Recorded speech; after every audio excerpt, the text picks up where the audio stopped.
In this video, we're going to show that this P-series, which consists of the series of the reciprocal of squares, 1 plus 1/4 plus 1/9 plus 1 over 16 plus 1 over 25 and so on and so forth, converges to pi squared over 6.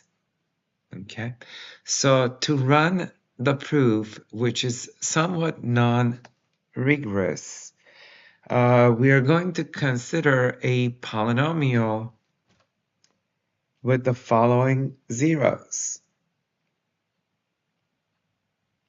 Okay, so let's say x equal to positive negative a, positive negative b, and x equal to positive negative c are the zeros of some polynomial p of x, then we can write p of x as 1 minus x squared over a squared times 1 minus x squared over b squared times 1 minus x squared over c squared. Okay, now you could check this by, let's say, setting the first factor equal to 0. If I set that equal to 0, I get x squared equal to a squared.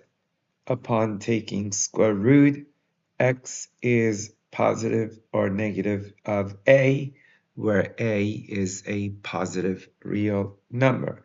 Now we're going to multiply the factors of this polynomial.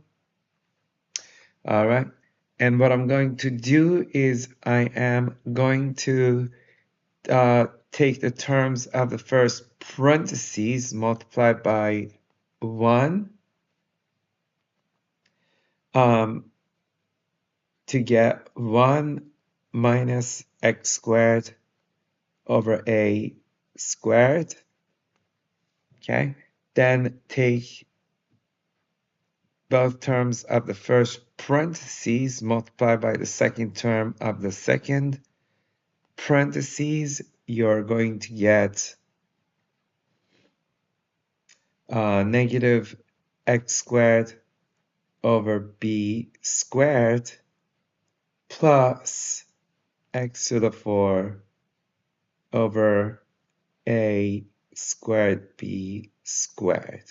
Okay, so this is the product of the first two parentheses. We're going to take this result and multiply by the last factor, which is 1 minus x squared over c squared. Okay, so again, what I'm going to do is I'm going to take every term inside the bracket, multiply by 1 to get 1 minus x squared over a squared minus x squared over b squared plus x to the 4 over a squared b squared.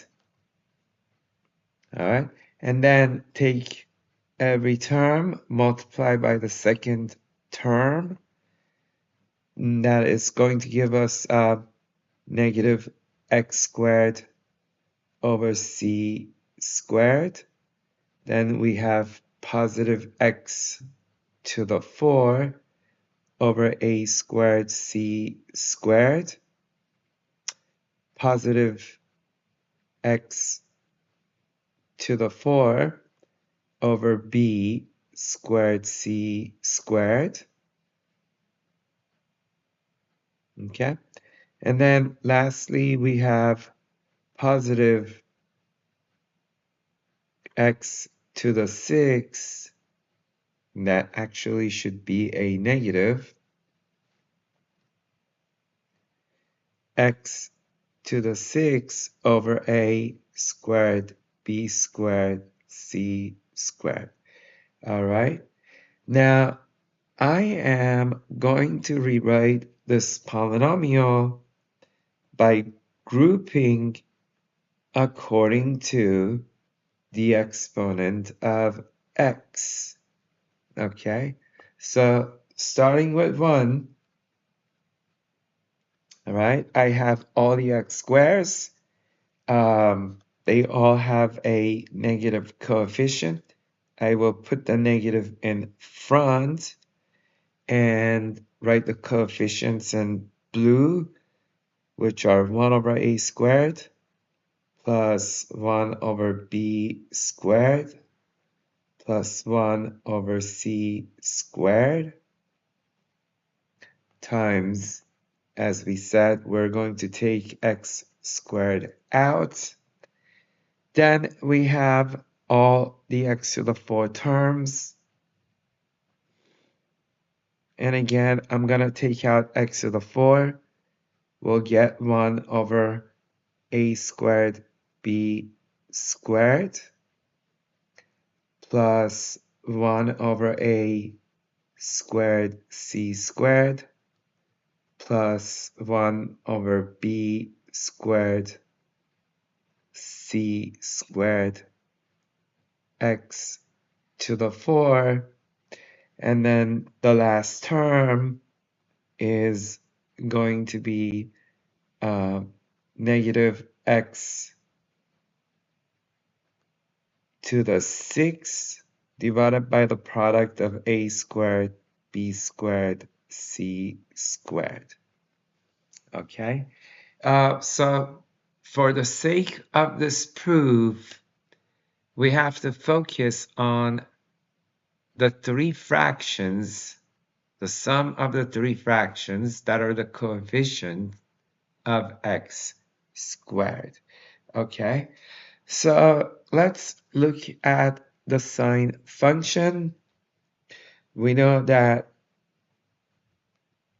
sine function has zeros. The zeros of sine of x are x equal to 0, x equal to plus or minus pi, positive negative 2 pi, positive negative 3 pi, and in general, n pi are the zeros of sine of x. So, assuming now that I can write sine of x in factored form using these zeros, well, the factor that corresponds to x equal to 0 is x. For positive negative pi, it is 1 minus x squared over pi squared. Okay? And we already know this because previously we said that if positive negative a are zeros of a polynomial, then 1 minus x squared over a squared is a factor. Well, in this case, a squared happens to be pi squared. Okay, the factor that corresponds to positive negative 2 pi is 1 minus x squared over the square of 2 pi, that's 4 pi squared. And the factor corresponding to positive negative 3 pi is 1 minus x squared over 9 pi. Well, there are more zeros, therefore there are more factors. This is if we assume that sine x can be written as the product of such factors.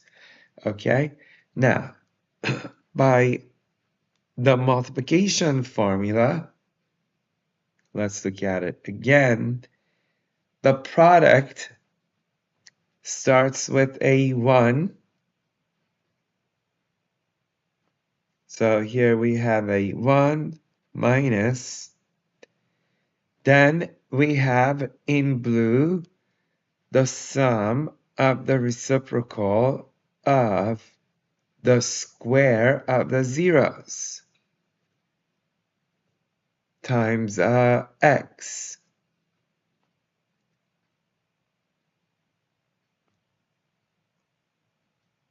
So that would be 1 over pi squared plus 1 over 4 pi squared plus 1 over 9 pi squared, and so on,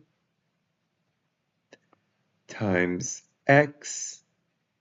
And we should also keep in mind that there is an x in front. That x is corresponding to the fact that x equal to 0 is a 0 of sine of x, and that should be an x squared. Okay, so again, just like this group. Okay.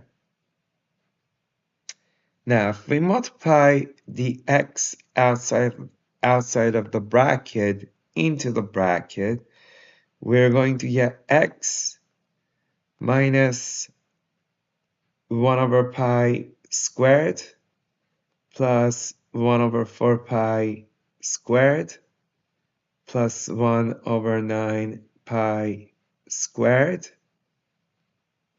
and so on.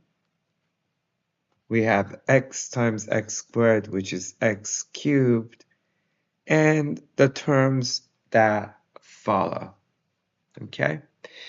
Now, at the same time, we're going to consider the Maclaurin series of sine of x, which starts with x.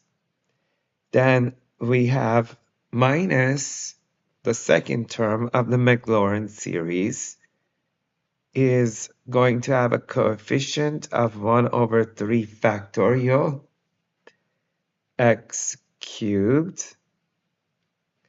The third term will be 1 over 5 factorial x to the 5, and so on. Okay, so here we have two representations for sine of x.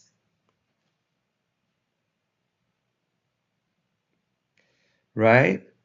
And therefore, we can set them equal. Now, as you can see here, we have x equal to x. Now, if we want the